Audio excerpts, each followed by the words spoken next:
मी शिवाजी शहाजी भोसले, या भूमीचा चक्रवर्ती सम्राट। आम्हाला या भूमीत विलीन होऊन आज 400 वर्षे झाली। तरी आदर्श शोधायची वेळ आल्यावर तुम्हाला 400 वर्षे मागे जाऊन आमच्यापर्यंत काय यावे लागते? तो आदर्श तुमच्यात नाहीच का? कसा असेल?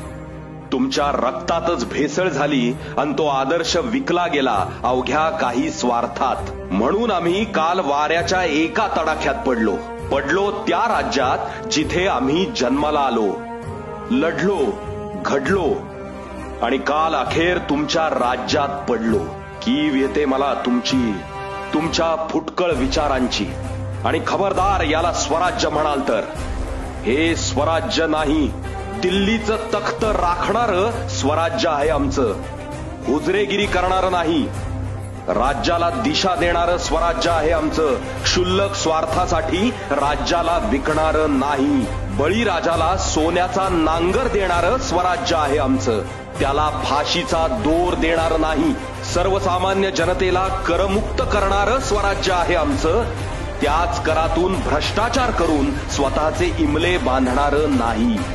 अरे 18 पगड जाती जमातींना व 12 बलुतेदार व सर्व धर्मियांना एकत्र घेऊन चालणारं असं स्वराज्य आहे आमचं। 400 वर्षे आमचे विचार घेऊन उभे राहिलेले किल्ले म्हणजे स्वराज्य आहे आमचं।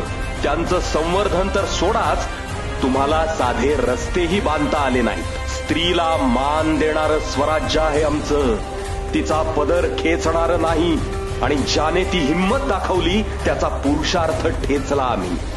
चामडी सोलून देहाचा चौरंग केला, त्याचं तुम्ही काय केलं? बोला। इतकं थंड रक्त मराठ्यांचं असूच शकत नाही। हेच करायचंय तर आमचं नाव लावणं बंद करा, ते बॅनर, ते झेंडे फाडून टाका आणि मरा स्वतःच्या कर्मानं। हे राज्य आमचं आहे, आमचं। त्याला स्वतःच्या बापाची जहागीर समजाल तर खबरदार। तिथे पडलो तरी इथे जिवंत आहोत आम्ही, आमच्या विचारांनी। आणि हे विचारच घडवतील या संवेदनशील मनात क्रांती।